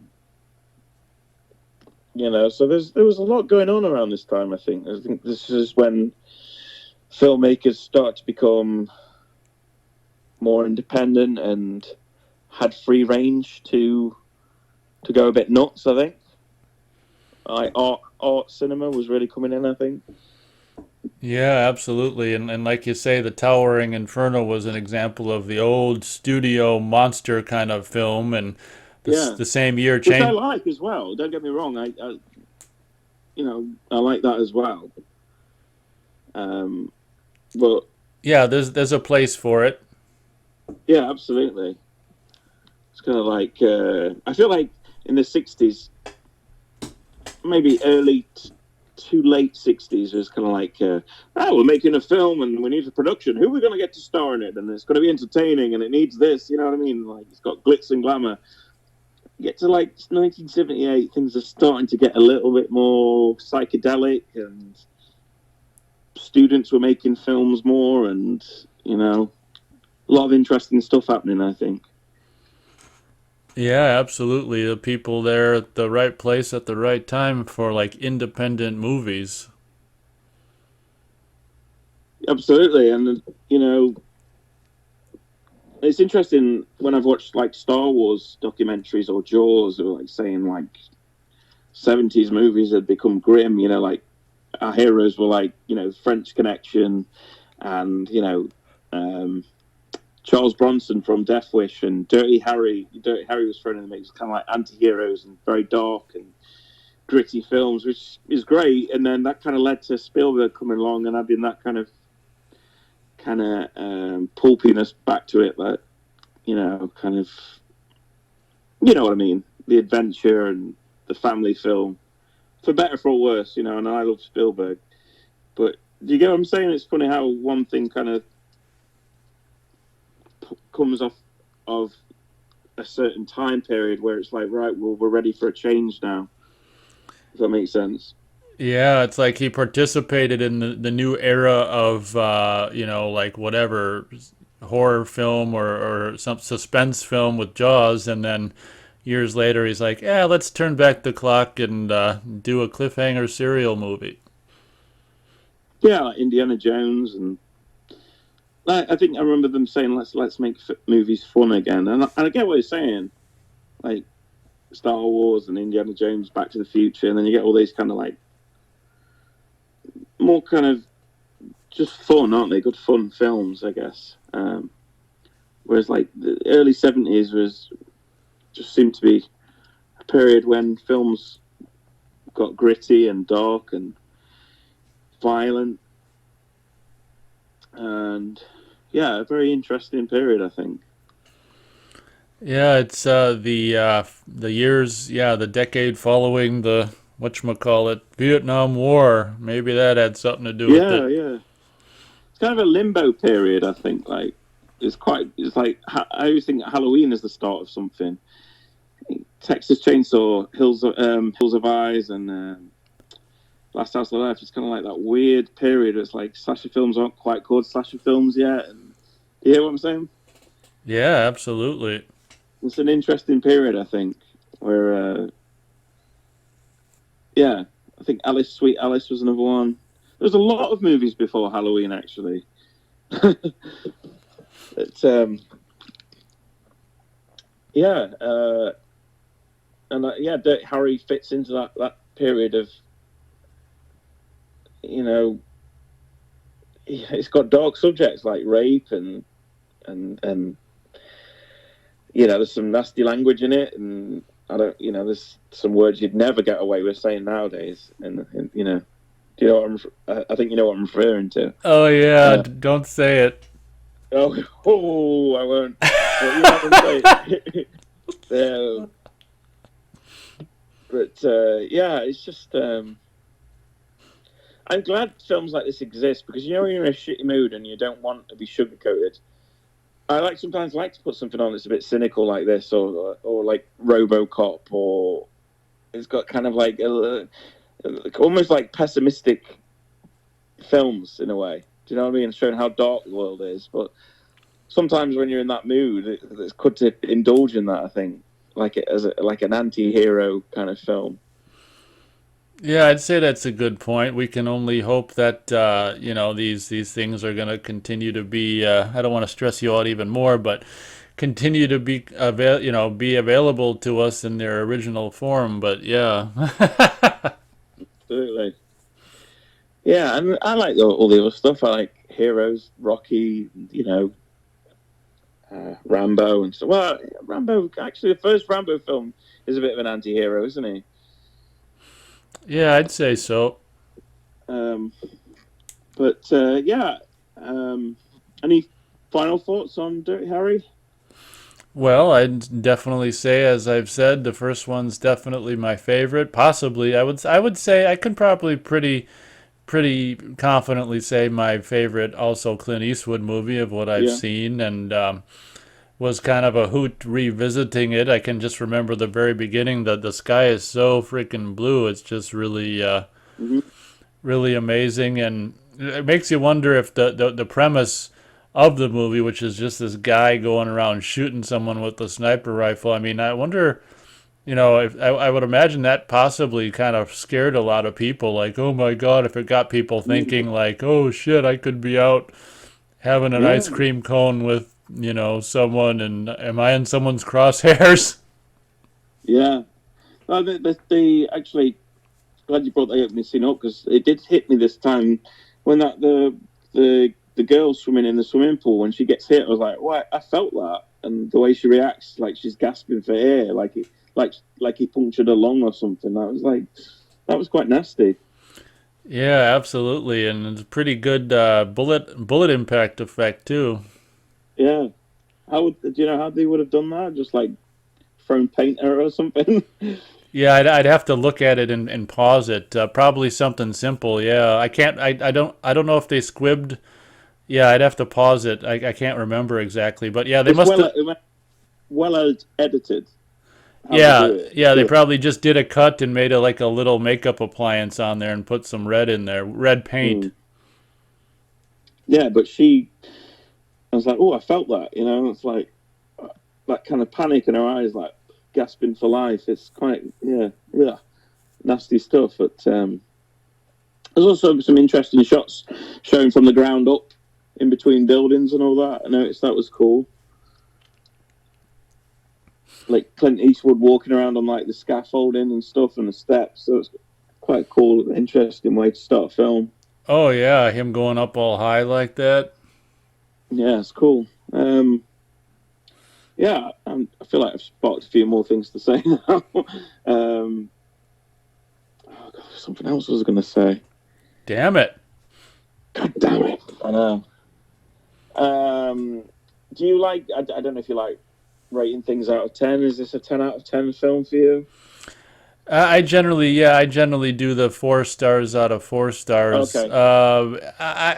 That's a good question. I'd probably go 4 out of 4 for this one, just because of I just think it's one of these movies where everything just comes together, and it is a perfect movie, the perfect time, and like you say, or like I say, I mean, it's amazing that a movie that takes place in a city is so enjoyable to me. But there's some kind of just I don't know, something in the atmosphere that is I guess it's probably for me just the era, because I mean I came into the world not too long after this movie was made, so a lot of the fashions and the vehicles and the music and stuff when I was here was still from like the early 70s, was still in the world. So I mean, I guess for me it's kind of warm and fuzzy because it represents the decade I was born in. So I think I kind Yeah, of absolutely. connect to it in that way. Yeah.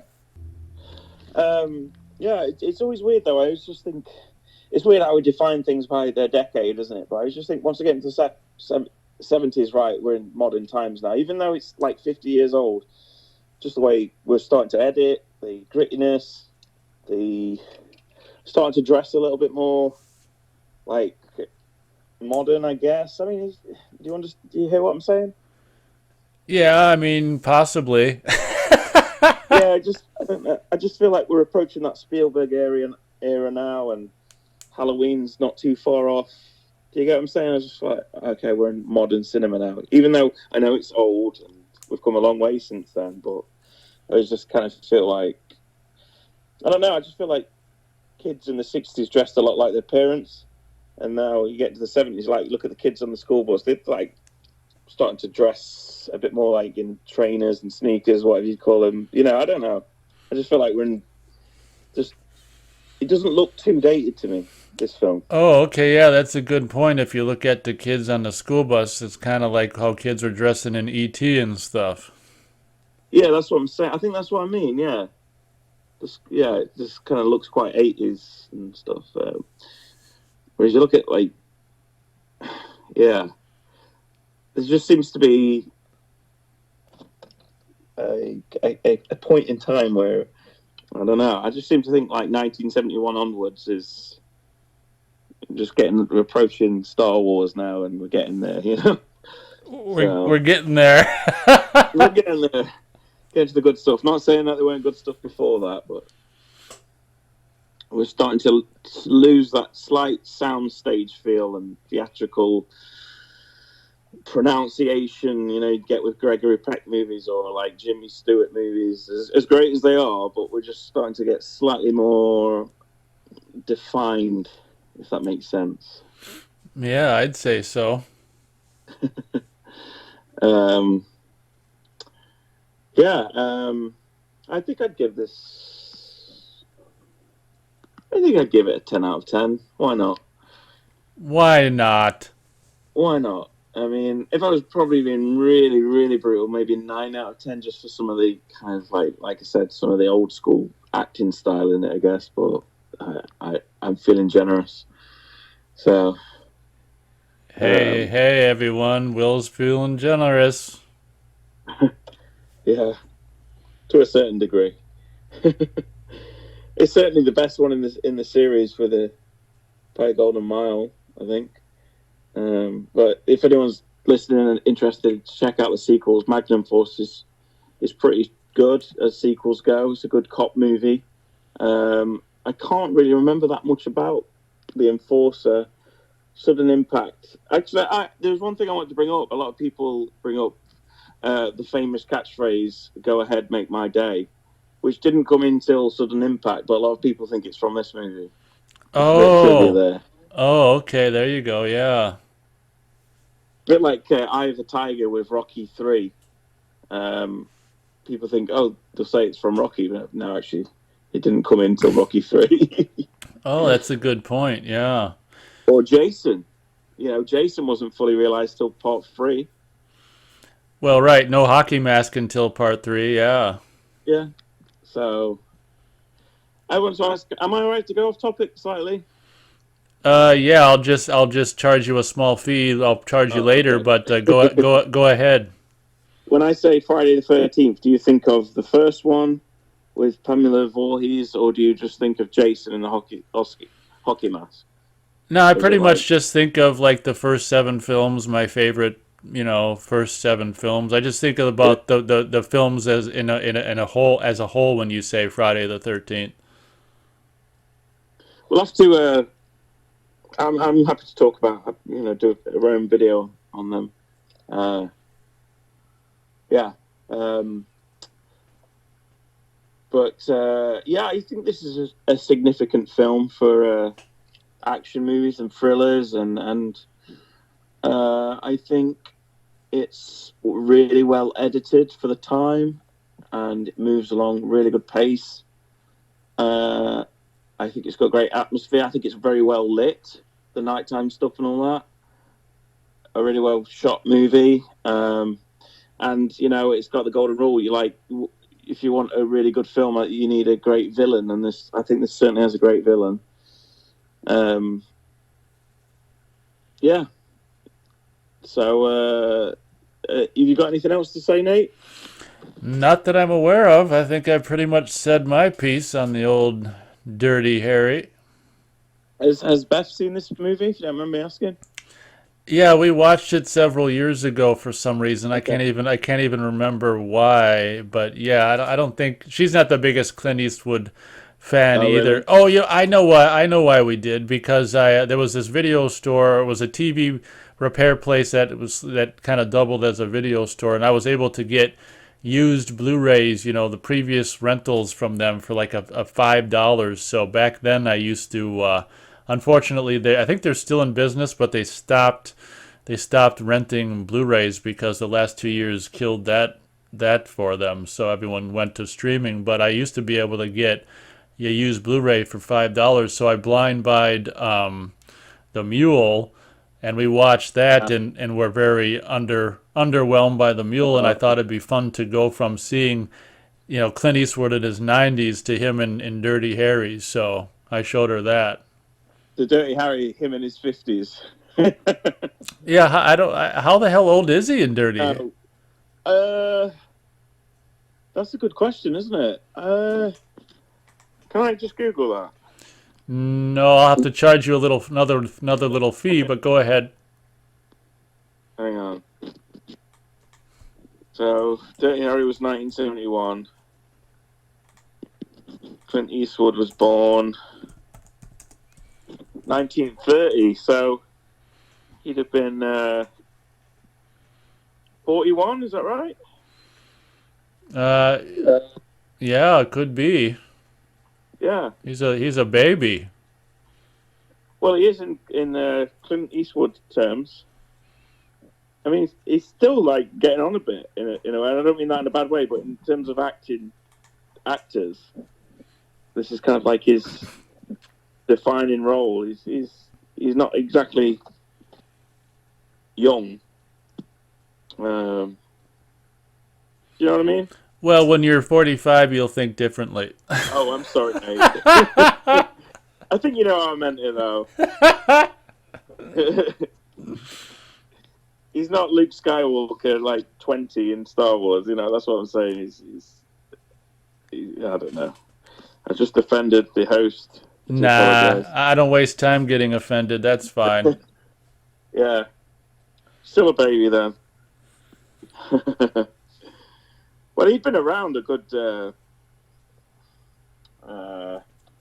he'd been around a good 10 years at this point already, I think, so... And the TV show, it was Rawhide he was in. Oh, okay. Rawhide, starring Eric Fleming and Clint Eastwood from 1959 to 1965. Interesting. Well, there you go. So, yeah, interesting. Seasons 1 to 7, so he's in it from the start. Yeah. Yeah, I mean, I think I've said everything I need to say about it, and I think this is a film I will continue to watch for the rest of my life. Not on a continuous loop, obviously, but.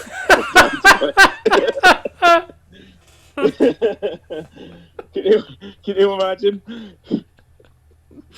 Yes, I can. Oh, that's a question. If you were forced to watch a film in a continuous loop for the rest of your life, what would you pick? Holy shit, that's a good question. The first thing that comes to mind is the original Friday the 13th.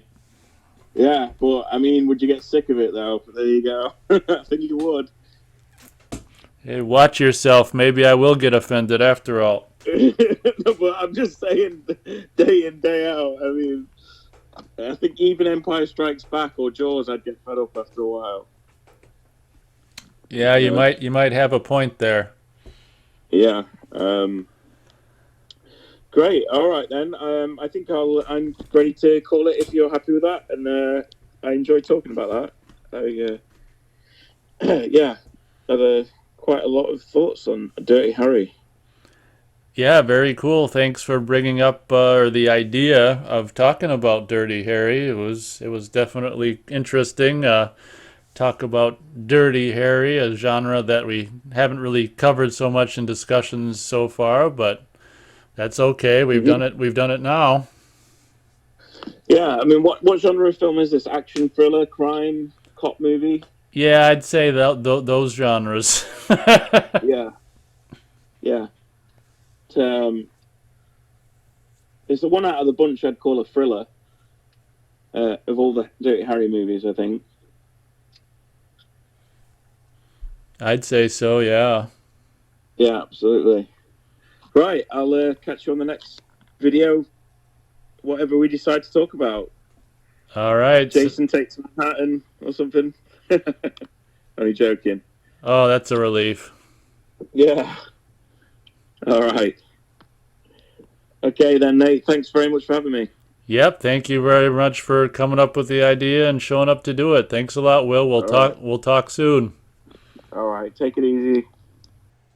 All right, everyone. Thank you very much for listening to this yet another fan discussion. This time with Will Powell from the UK. Hope everyone enjoyed. Thanks a lot for listening, and as always, we'll catch you on the next discussion or review or showcasing or whatever the hell I end up doing. Thanks a lot.